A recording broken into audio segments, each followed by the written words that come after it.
Morning All and right, welcome to everyone. We're welcoming you to Connecting Technology and Place in Cities of the Future. So thank you all for choosing to be here with us here today. My name is David Adams. I'm the University of Cincinnati's Chief Innovation Officer. I'm leading UC's Cincinnati Innovation District's efforts, where our focus is to develop, skill, and reskill the human capital needed by organizations in today's economy. We believe our economic and inclusive placemaking approach can be a model for other heartland cities throughout our nation. I'm so excited today to be partnering with the Office of Research and to welcome you all to this sensational panel discussion. Today, you're going to be hearing a lot about digital futures.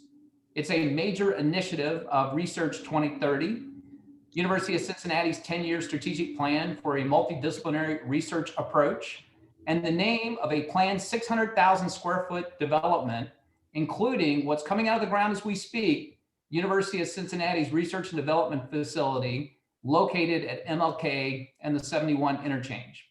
It will be one of the jewels that resides inside the recently unveiled Cincinnati Innovation District, where placemaking is so critical to our collective long-term success. We're very focused on attracting, retaining, and developing 20,000 new jobs in this area over the next 10 years. The Digital Futures technology forward multidisciplinary research approach is going to be a major driver of the university's success moving forward, the overall success of our Cincinnati Innovation District, and importantly, empowering transformation for our community through use-inspired applied research. I want to give a quick thanks to our event organizer, Max Cormody, the event sponsors, University Cincinnati Office of Research, and the Institute for the Advanced Study of Democracy and Culture. And now I'd like to introduce our moderator, Jay Shabria, and turn the floor over to him. Jay has served at the highest levels of business and is a senior advisor to former Ohio Governor John Kasich.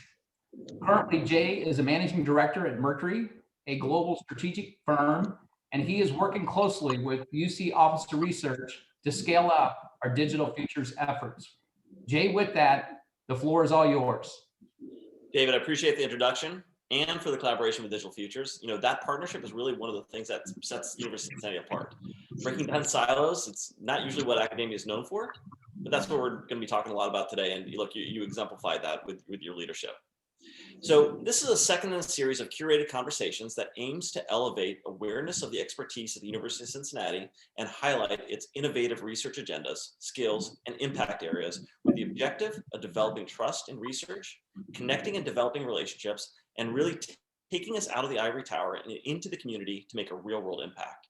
These conversations are free, they're open to the public, and they're being live streamed right now and pre-recorded for Research and Innovation Week, which will be happening March 29th through April 2nd, 2021. So please mark your calendar. Digital Futures is all about solving problems that matter. I think we have put together a very interesting panel to discuss how the University of Cincinnati is using a new state-of-the-art building designed for use-based research focused on technology to transform an area. We'll get into what all of that means from a national, a statewide, and a very local perspective. If you have any questions for the panel, we'd love to hear from you. Please email us at research@uc.edu. That's research@uc.edu, and we'll try to pepper them in. So right now, I'm going to get right to our panel. First is Jess Kropczynski. She is a digital futures team leader and an assistant professor at the UC School of Information Technology. Her research interests are primarily in the design and evaluation of civic technology to support collective action and community networks ranging from city planning to emergency management. She has also worked with local and state governments to assess the communication and information needs of target audiences in order to promote informed decision-making. She wears a lot of hats at the University of Cincinnati, and we're glad to have her on the panel. Next, we have Jennifer Vey. Jennifer is a senior fellow and the director of the Bass Center for Transformative Placemaking at the Brookings Institution. Jennifer's work primarily explores how place-based policies and practices can support economic, social, and built environments that benefit more people in more places. Prior to joining Brookings in 2001, Jennifer was a community planning and development specialist at the U.S. Department of Housing and Urban Development. Andrew Dye is a Cincinnati native, and he is a managing director at Jobs Ohio, the state's private nonprofit which drives job creation and new capital investment in Ohio through business attraction, retention, and expansion efforts. In his role, Andrew oversees strategy, global business development, and research functions. We're really excited to have his global perspective on this panel. Last but not least is Russell Hairston. Russell is the executive director of the Avondale Development Corporation. Avondale happens to be the neighborhood where the Digital Futures building is being constructed. He has more than 25 years of experience developing and implementing high-impact strategies to improve urban neighborhoods, and we're thrilled to have him on the panel. Panelists, thanks for being here. We're going to get right into it. Jess, I'm going to come to you as our resident UC scholar. This is a pretty complicated subject. Can you explain how this technology research you and your students are going to be doing along with your partners in industry and government in that Digital Futures building which is being constructed? And also, how does that have the potential to transform place? Thank you. So as you mentioned in my introduction, the research that I'm doing is primarily in the design and evaluation of civic technology, and that uses a human-centered or citizen-centered approach. So this work in the civic sector is often aimed at providing stakeholders like local governments, nonprofits, agencies, or citizen groups with tools and resources that are helping to create more connected communities. So some examples are tools like dashboards that help to generate citizen feedback on what could be otherwise like a really complex city plan, or tools to help 911 respond to requests for assistance when they're being posted to social media if the phone lines go down during a large-scale emergency and people can't actually dial 911. So these projects are focused on local areas, and they require input from citizens in order to be designed for impact that can change the quality of everyday life. So my lab and the work that we do and what we're training students to do is not just be good developers or designers, but also to think of strategies along the way as we design that helps to empower a citizen to be or to maybe put the hat on of a Steve Jobs or a Disney Imagineer in order to come up with new everyday IT solutions. Well, that's really fascinating how it's such a different way in which we think about research. So that's interesting. Jennifer, Brookings has invested quite a bit of resources into this concept of placemaking. I'd love for you to just define what transformative placemaking is. And then also, I know some real world examples would be really helpful to the audience to understand what it actually is. Sure, and thanks so much, Jay. And thanks to all of you for being here today. So the Bass Center for Transformative Placemaking was launched in November of 2018, and it's really focused on this intersection between place and placemaking and inclusive economic development. So I want to talk a little bit about, why is this lens so important? How do we get here? What the heck is transformative placemaking, and why is it even, relevant to the conversation we're having here? So I'll start by saying that we came at this with this idea that, place has always mattered to people and economies, and place is really fueled by innovation, right? So if you look back to the growth of cities during the 19th century and the industrial districts and the downtowns within them, then you flip forward to the 20th century and you had all these new technologies, the car for one, right? Along with economic shifts and policy development that facilitated the growth of the suburbs, as well as white flight out of the cities. And together, these shaped, our current patterns that we still see on our landscape of concentration, of dispersion, and of racial and economic segregation. But this relationship between place and economy is just constantly evolving. And, we have, major trends, in the digital economy that's far more collaborative than it was before. We have all these disruptions in things like the retail sector and the rise of flexible and remote work. Certainly we're seeing this during the COVID era, as well as demographic and household changes, all of which are really shifting our landscape. And so all these things have had a lot of positive impacts, particularly if you look, pre-COVID, after decades of sprawl, we were seeing cities rebounding, populations rebounding, growing employment in more urban and walkable kind of areas, more investments in infrastructure and placemaking. But a lot of this was found in downtowns or along waterfronts in emerging innovation districts, and was really quite welcome after the trends of the 20th century. But at the same time, we're seeing all these new challenges arise, with some people and places just being left out of a lot of that kind of revival. And that includes, across the country, mid-sized towns, older industrial places, rural places, and then within regions where this kind of winner take all has really left and reinforced and exacerbated spatial patterns that have devalued and just segregated and sometimes even physically destroyed lower income and minority communities. So where this leaves us with transformative placemaking and getting to this definition of transformative placemaking is that the Bass Center came out this saying we really need this new form of integrated practice that advances a set of outcome-oriented objectives for places that are experiencing a range of challenges. So these could be strong marketplaces that are feeling affordability pressures, historically marginalized areas still grappling with disinvestment, rural main streets, and even kind of auto-centric suburban job hubs that are just fighting to remain relevant amid all these shifts in work and in commerce.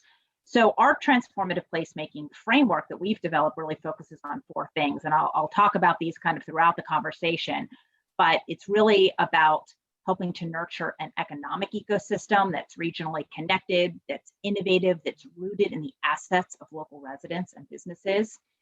It supports a built environment that's accessible, that's flexible, and that advances community health and resiliency. Transformative placemaking is about fostering a vibrant and cohesive social environment that's reflective of community history and identity. And then it encourages civic infrastructures that are locally organized, that are inclusive, and that really support that kind of network building that really helps fuel all these other things. So for us, transformative placemaking is really this holistic way to look at how we support communities through economy, built environment, social environments, and civic infrastructures that we think will lead to better outcomes for more people and places over the long term. So there's many examples out there. We can get into those again throughout the conversations of where this is happening in very discrete ways and places, even the kind of work that you're doing that's trying to look at this idea of transformative placemaking in a really holistic kind of fashion. Well, I think that's really fascinating, especially when you go into these different areas where people, a lot of times they think that this is just an urban issue, but it can be rural, it can be suburban, and that's just a concept that, quite frankly, before we started working on this was a little bit foreign to me. So I think that's something I've learned through this process. But Russell, I'm going to come to you next. And we're talking about urban placemaking here at the University of Cincinnati. Avondale happens to be the largest African-American neighborhood in Cincinnati. You've been tasked with this heavy responsibility to make sure residents, they're not left behind as this area is being developed. I wanted to know from you, how do you do your work, and what's the greatest barrier that you have encountered so far?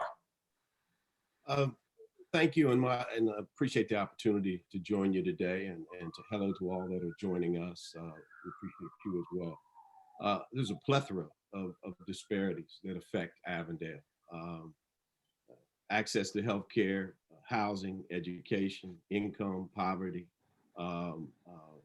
childhood poverty, access to fresh food, homelessness.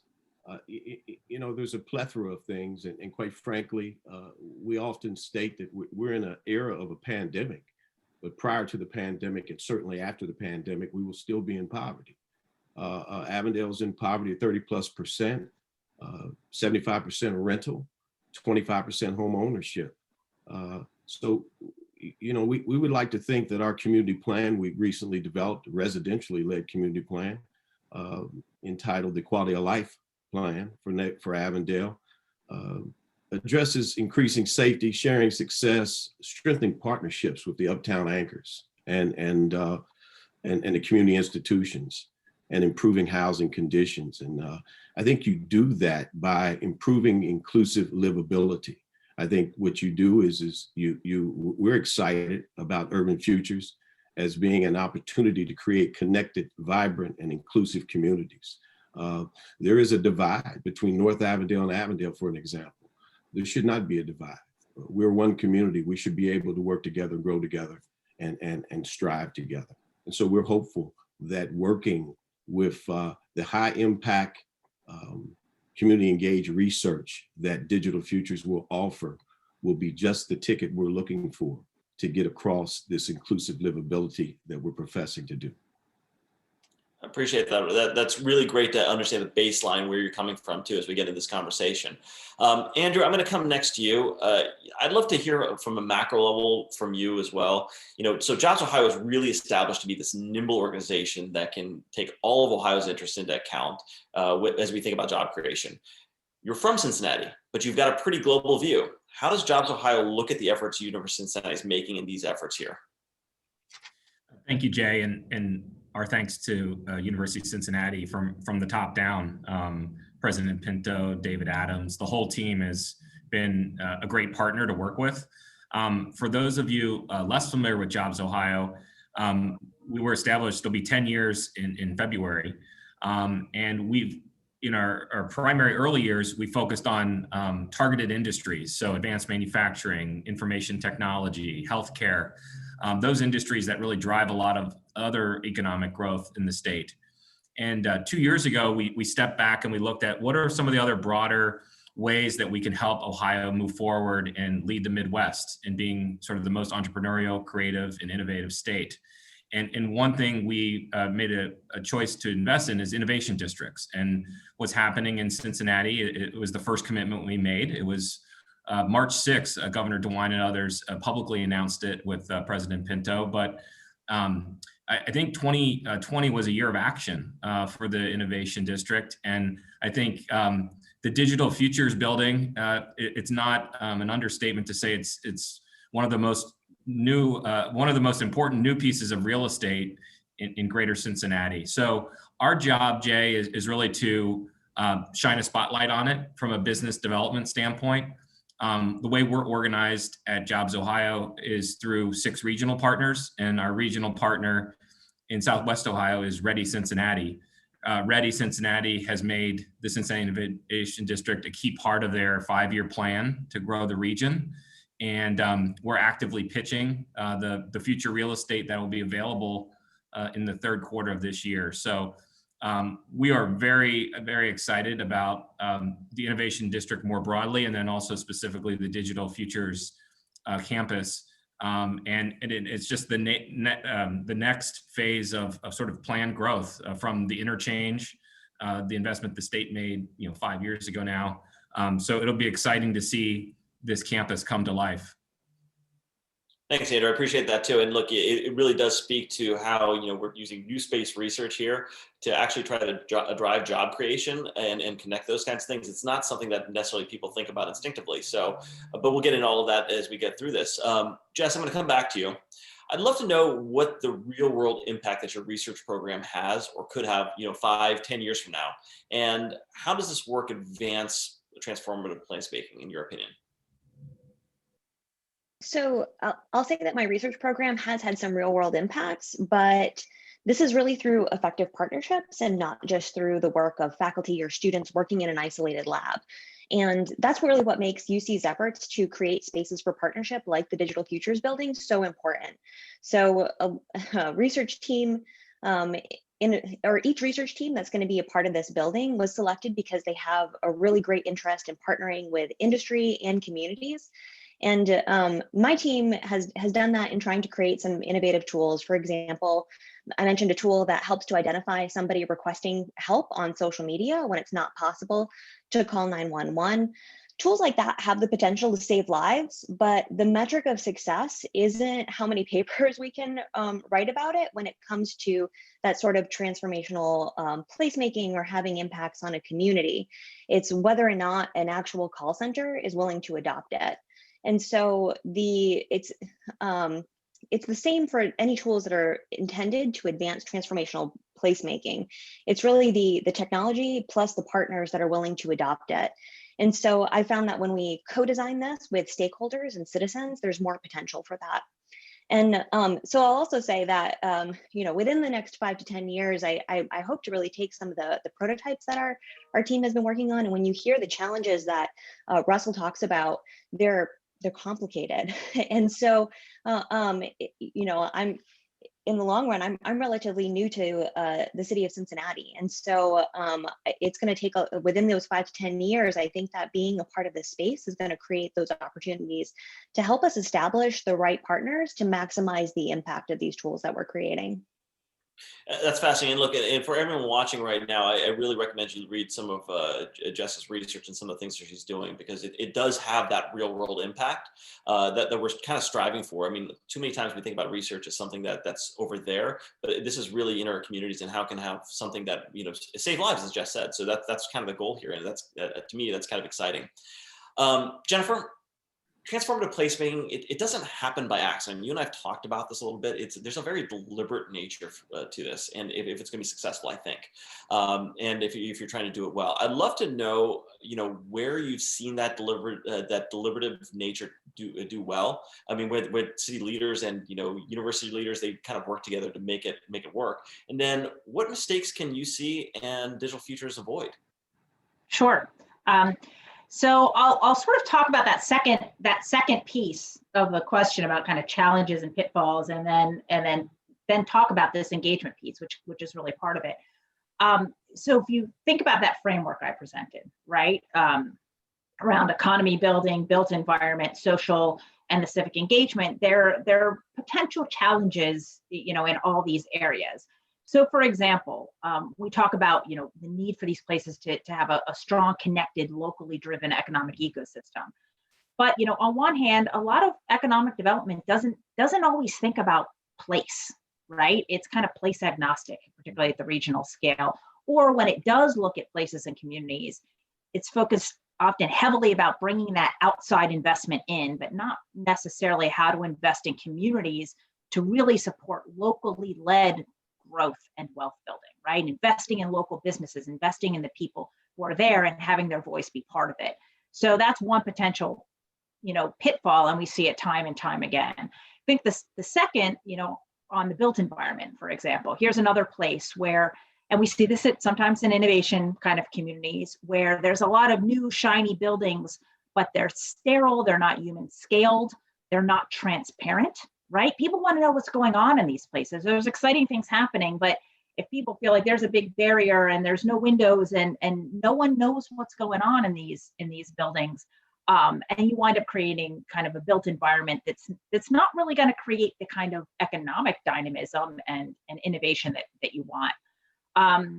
The third potential pitfall in the social realm, right? I talked a lot about that. You know, you can be creating places that, again, are you're making a lot of investments in pretty places, say, but you're not creating a public realm that's engaging, that's active, that's kind of reflective of the history and identity that was already there, right? It feels like a spaceship could have come and just kind of plopped it there. And then you're not creating that kind of vibrancy and that welcoming social environment that's, again, so key to creating an innovative and entrepreneurial kind of atmosphere. And then the last, and this gets to your question about kind of organization and civic engagement, is, you know, it's really important to have different stakeholders, as Jess was describing, really organize around, like, what's the vision for this place? You know, in this case, what's this vision for this district? What's the, you know, how does the Digital Futures building fit within that vision?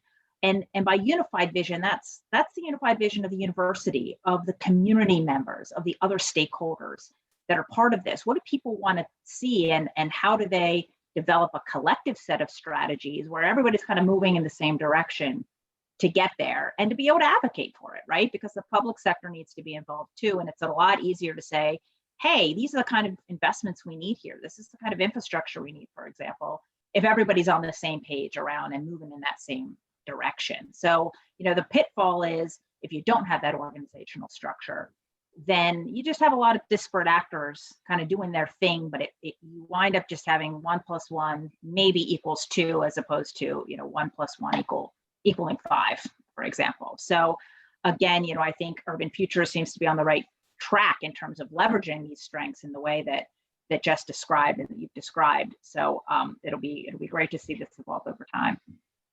Well, we want your feedback over time too, because I mean, you are the expert on this subject, so I appreciate that. And the other thing that's really fascinating, what you just said, is, you know, it kind of reflects this panel that we've got here. We've got folks from all areas here, and I think we're all trying to work together. So that deliberate nature is kind of exemplified there. Andrew, I do want to come to you, and, you know, you're a leader on economic development of the state, and Jennifer said, you're charged with bringing business here and you're charged with keeping business here. I'd like for you to react to what you just talked about there too, as one of those economic development leaders of the state. Thanks, Jay. Well, I think, 80% of our work is with existing Ohio companies, and then about 20% of our work is recruiting new Ohio businesses. And, when I think about, the Uptown Innovation Corridor and Cincinnati Innovation District, if you think about existing companies, look how many have already committed to the area at the 1819. Most recently, we just did an R&D project with Cincinnati Financial there. But you've got Cable Academy that's doing some talent initiatives there with Cincinnati Bell. You've got Fifth Third. You've got basically the who's who of kind of large corporate Cincinnati committed to the area already. And then we're going to have the new Digital Futures building just down the street. And, UC's made that important anchor commitment to help the building get built, finance, et cetera. And partnering with Ready Cincinnati, we're really, going to be knocking on a lot of doors this year. They hired some new resources to specifically promote the Innovation District. And I think it's that blend. We need to be ambidextrous. We need to both support those companies already in the region to keep growing here and keep them competitive, while also trying to bring in new companies that can grow in the market. So it's about doing both. All of that's also underpinned from our perspective, Jay, with an emphasis on inclusion. This year, Jobs Ohio basically doubled the number of programs we have from 6 to 12 plus. And several of those programs are inclusion oriented. We've got an inclusion grant to support businesses in underrepresented populations, a Vibrant Communities Fund, and some new planning resources. We're tasked with growing economic opportunity in every corner of the state and across different industries. So we really built out our support structure quite a bit this year during the pandemic. And those programs are going to start to pay dividends, hopefully both in the Cincinnati area and elsewhere. That strikes me as that nimbleness I was talking about for Jobs Ohio before, where you're actually listening to people in the community in terms of what they need. So I applaud you for that. That's really great. I've got a question from the audience I'm going to go to next. So Rich Granger, Rich is from Drive Ohio. Drive Ohio is really the organization in the state that deals with autonomous vehicles. And Jess, I'm going to go to you just for a general answer to this question. He says, when considering local challenges in the Cincinnati Innovation District, are there examples of access and quality of life challenges related to transportation and mobility? How might emerging smart mobility technologies under development at Digital Futures on the ground and in the air potentially help to address these challenges? Now, Jess, I know you're not an expert in this field, but I'd love for you to at least generally talk about that subject, because I do think it'd be interesting for our audience. So transportation is obviously really important to this type of placemaking, which has already been mentioned in this conversation. But as far as autonomous vehicles and drones are not necessarily my area of specialization, but that's actually what's great about the Digital Futures building is that we are co-locating many teams. And so there will be a team that is focused on autonomous vehicles and another one that focuses on drones, and that is their area of specialization. And when we think about these smart cities of the future that we keep talking about, in order for them to truly be smart and be connected, we really have to have those people in the same room when we talk about how they might address a challenge. So if you think about a particular kind of challenge, you want a solution that's possible through a drone or an autonomous vehicle to not just be working on that challenge in isolation or in their own lab, but to be able to bring those two people into a conference room or those two labs together and say, let's think about how this can be connected to one another. So that's my thoughts on a more general idea about that, is that smart and connected community within a building and the being more approachable to somebody coming in and wanting to talk about that. Solving problems that matter. That's what I always say the Digital Futures is about. So that's really interesting. So thank you for that reaction. Russell, I'm going to come to you next.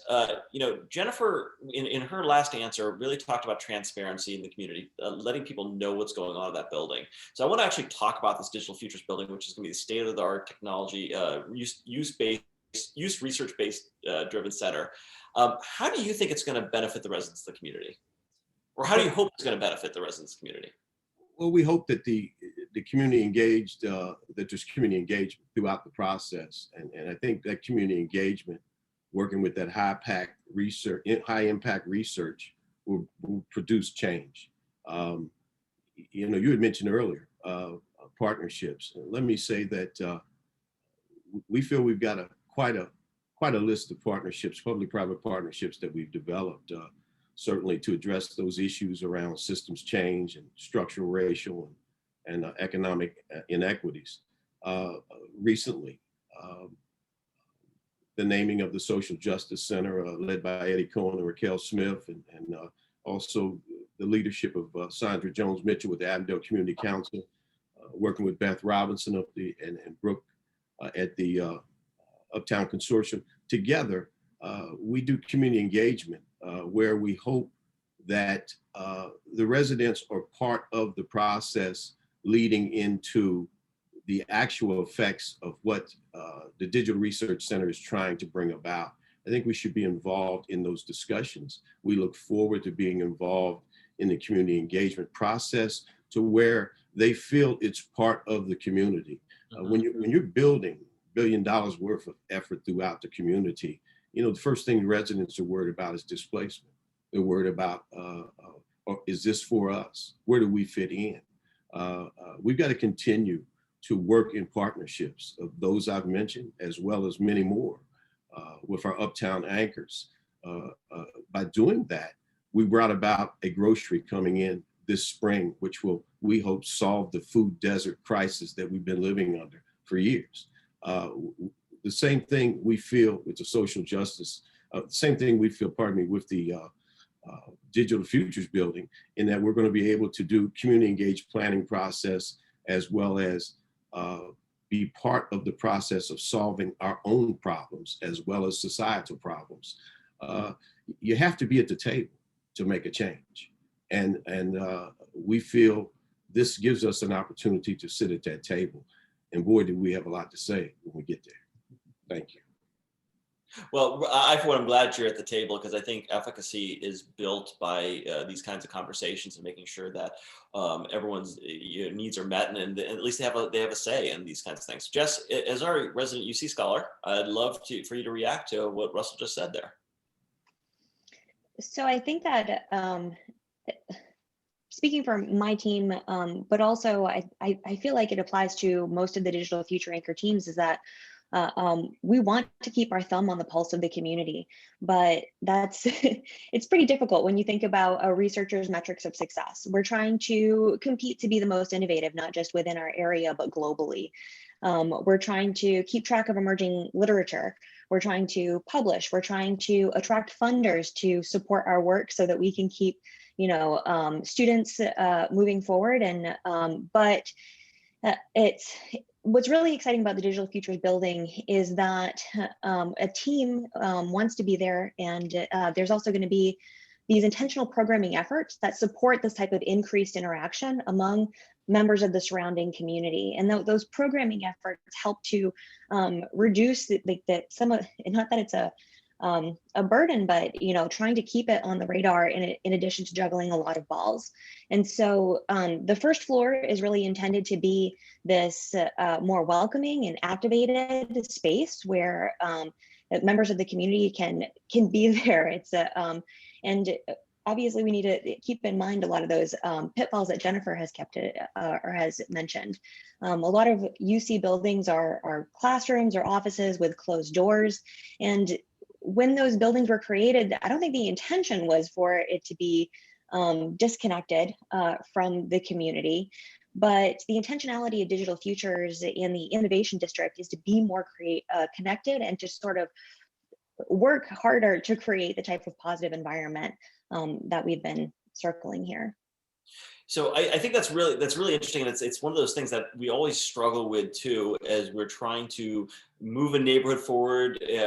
Are we having the communication? Is it open? Are we having the proper discussions? And I think that's what we're hoping to do here, but also through these partnerships with Avondale and with Russell too, and other organizations as well. So I appreciate that answer, because it's very honest, it's very transparent as to some of the barriers to getting there. But I think we're listening, and that's part of the message here too.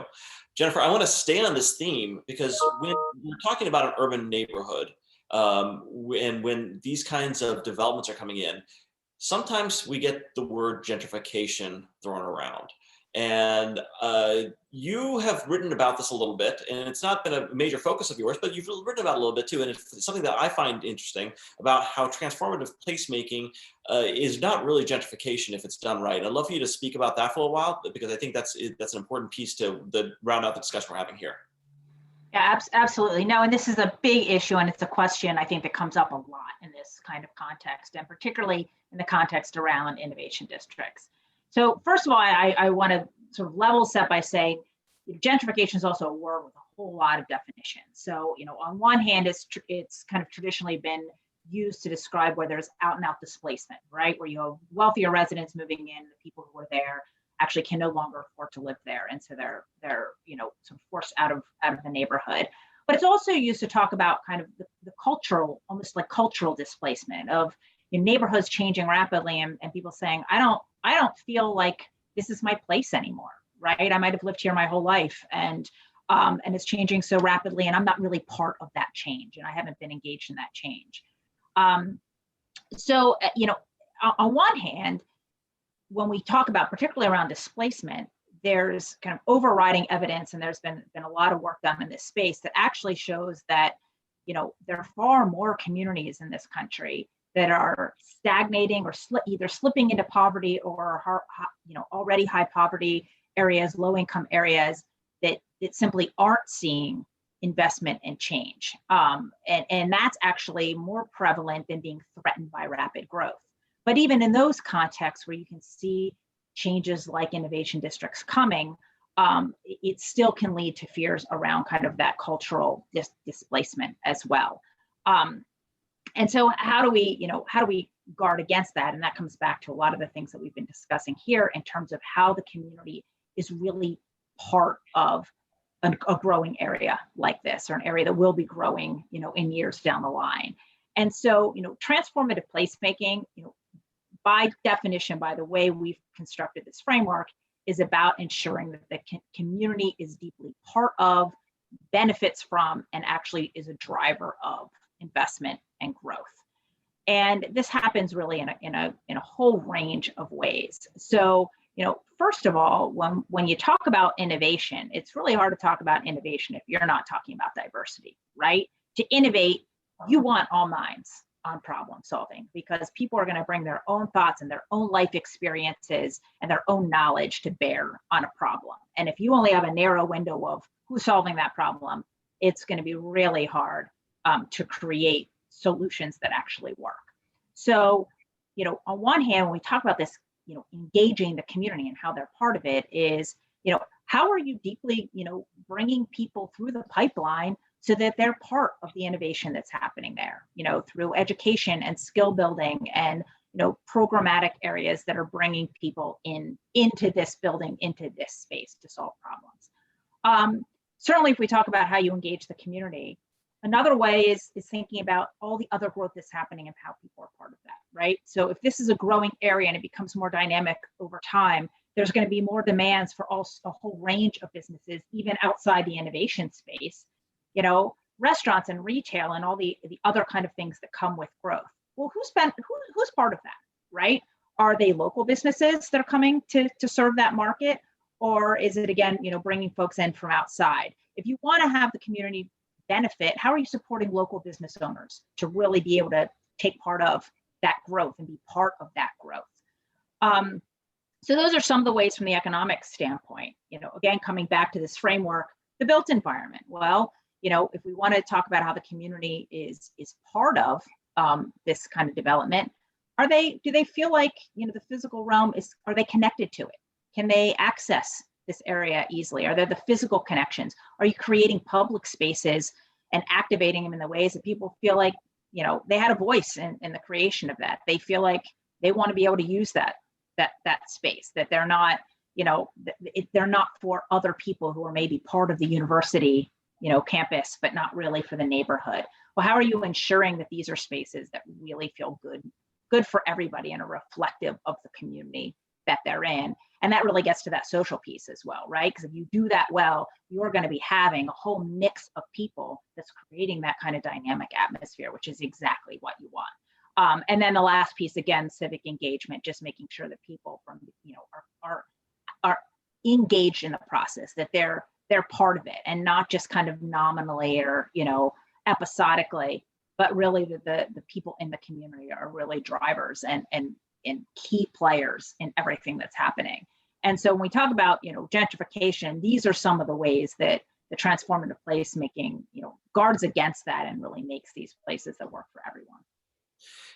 So Jennifer, I appreciate that very much. And I would encourage everyone that's, watching this to actually Google Jennifer's blog post on gentrification and placemaking too. If you're a community leader and you really want to think of this through, it reemphasizes what you just talked about, but a little bit more detail too, because I think it's a really important topic for all of us.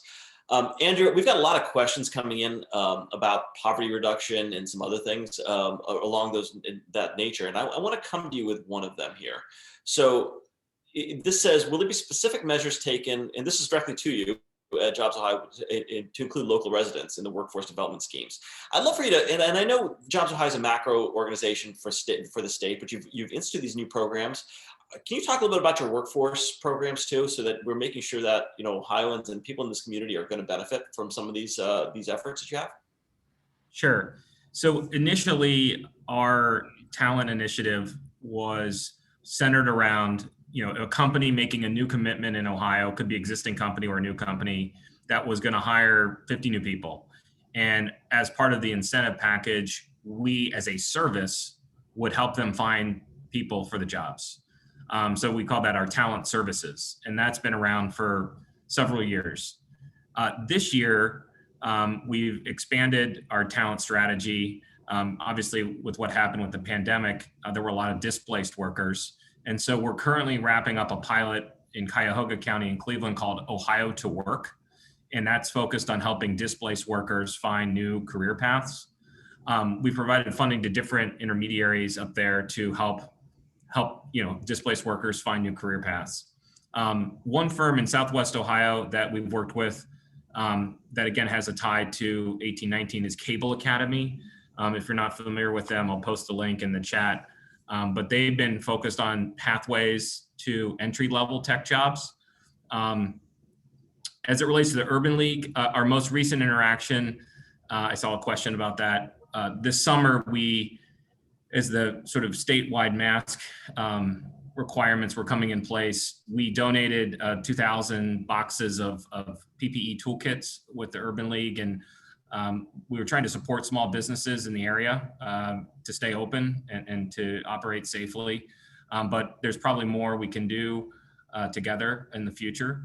The last thing I would say is also digital inclusion. Yesterday, as it relates to broadband, we announced a new pilot outside of Marysville with a SpaceX satellite provider called Starlink. The digital inclusion initiative will have more pieces to it, Jay, in the future, but that was an initial announcement yesterday. And the importance of that issue can't be understated as it relates to participating in the modern economy. 100%. And I think it demonstrates that the people are listening. Here's the thing for the folks that are listening, that are watching on, this is an opportunity for you to ask questions, but also there are ways to directly engage your leaders as they start to think about this. And I think that's another message I'd like to relay to folks. Andrew, I'm going to stay with you for a second. You're charged with selling the state of Ohio and selling companies to move to the state. How important are the collaborations to research universities in your message? So the Ohio message has what we call 4 pillars. One is the business climate, the tax rates and so forth. The second is research and innovation. So it's one of the 4. The amount of research and innovation in the state is very significant and differentiated versus other places in the Midwest. The third is infrastructure. You can't take that for granted, and it allows all sorts of productivity to happen. And then the last is workforce. So those are sort of the 4 pillars. And as the pandemic has caused people on the coast and elsewhere to reevaluate their living situation, I think there's an opportunity both for Ohio to attract more companies and also attract more people. Cincinnati has a lot going for it, and as I've said, good, strong metropolitan strategies have multiple points of strength. So the fact that the Cincinnati Innovation District has a lot of momentum right now takes nothing away from, say, what's happening in Over the Rhine or in other places. So we want multiple points of strength in a market because when a company comes, they usually want to see different options and ultimately they pick where they go. But I think, what's happening at the Digital Futures Complex will provide new exciting options for companies. Appreciate that, Andrew. Thanks for the answer. Jennifer, I'm going to come back to you. So Jess was talking a little bit about some of the challenges that researchers face, but how they still want to be responsive to the community and make sure that all boats are raised. What are some of the ways that the Digital Futures Building can be a place for that collaborative change and community improvement, but still remain focused on UC's primary goals of research and education? Sure. I think there's a bunch of ways when you think about that kind of engagement of bringing people in.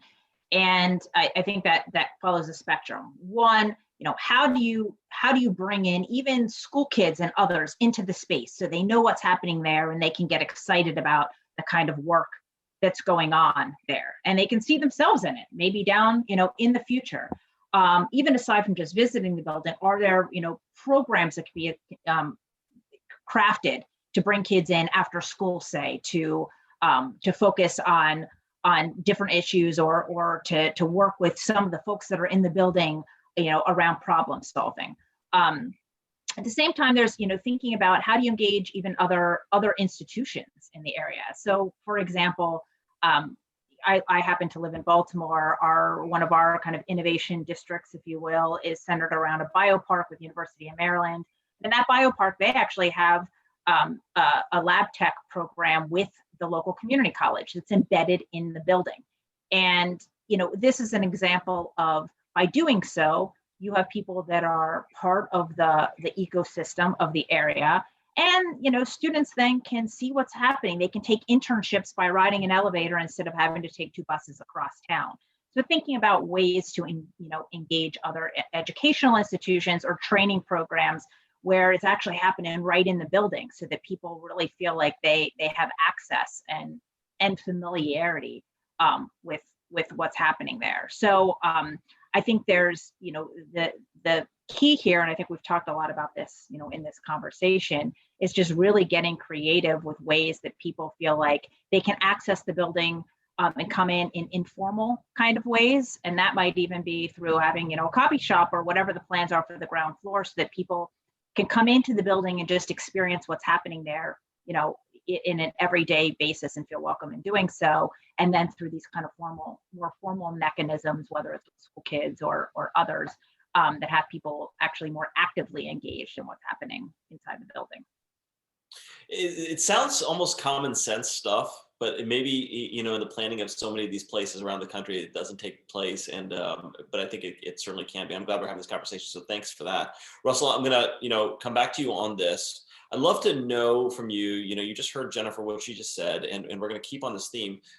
Can you give us one concrete example of how you and your organization can partner with the Digital Futures leadership and researchers to really transform Avondale? Because that's part of the goal here. And even if it's in a small way, but I'd love to hear from you what you think about that. Sure. I think first we have to address the elephant in the room. We got to repair a legacy of mistrust. You can't disenfranchise a community. You can't disinvest in a community. And then that community is ripe for growth from outside, except for the residents that are in the community. You've got to allow relationship building, visibility, community ownership. I think all of those can be done. And I think through the urban futures, what we hope to see is a model for social, a model for social change. That's what we're looking for. An effective model for social change, where we have commitment and accountability, but where all the research in the world is great, but unless you have the impact of the voice of the residents in that community, that are living in those conditions. You have high impact research, but to get to implementation and growth, you need that residential base to be part of that process. I think what we can do is bring about that social change by having the opportunity, as I've been stating, for that relationship building and that visibility and community ownership through this process. And I think when we do that, we'll see the change. We keep running into walls as to my opinion, your opinion, their opinion. We need the research and the data to back up where we're trying to go. And I think through that, we will see through a lens that all of us can see through together towards the growth. We owe it to the kids in our community. We owe it to the seniors in our community. We owe it to the community. Thank you. Well, that's very well said. And look, repairing trust is never an easy thing. And my experience has always been about actions, not words. But you got to start with the conversation first to make sure that we're heading the right spot. And again, I hope we're kind of kicking that off. Or I mean, it's been in motion, but I hope we continue that forward momentum to making that happen. Look, this has been a wonderful panel, and we're coming down the end. But Jess, I want to give you the last word here. We've talked about a great building going up and how it's really an inflection point for the University of Cincinnati and the neighborhood around it. How do you hope UC researchers will use this opportunity to partner with organizations like Brookings, like Jobs Ohio, like the Avondale Development Corporation in real world ways? I'd love for you to speak about that because it's just such an interesting point in terms of this use-based research. So it's wonderful to be a part of conversations like this with such a diverse panel, but also I can see that the audience is raising some really tough questions about persistent challenges through the chat, and that's good too. I think that I would like to be a part of more conversations like this, and I think that and to be faced with these tough questions about how do we address the big challenges that are occurring within these communities. And so Russell and Andrew have mentioned some very clear goals that we want to try to strive for going forward. And Jennifer has mentioned some of the common pitfalls that we want to try to avoid and some strategy around that. I think that there's not a lot of really great examples from other universities that have been able to partner with communities really effectively, and like there are some, but there's not a lot. And UC is saying that we want to turn our attention to that, and we want to be really good at it. I want to be good at doing that. So I think starting small, I can imagine that in the future we really want to include in developing our projects, citizens, but also create opportunities for K through 12 students, creating experience or hands-on tools that people can see. And we want to showcase things on the first floor to get spark imagination and involve people. So creating that social infrastructure in addition to creating innovation and technical infrastructure. So thank you, everyone who's been a part of this. Just very well said. And look, I mean, I do think that we all want to do better, and let's try to do better. And I think let's make University of Cincinnati a model for that if there's not that many other models like it. And we have that opportunity. So that's really great. Look, I want to thank all the participants. I want to thank David Adams for the introduction. I want to thank Russell and Jennifer and Jess and Andrew. It's been a very insightful conversation. We've taken things from a very global perspective, but we've also made it very too, which I think it's not an easy task for all of you to do that and to make it work and flow, and you do that admirably. I want to remind the audience that Research Innovation Week is happening March 29th through April 2nd, 2021. Mark your calendars for that. So this presentation will be featured again that week, and we'll have some other ones too that might find your interest. So thanks a lot. So thanks for joining us today. We'll have another one of these coming up soon, and we appreciate your participation. Thank you.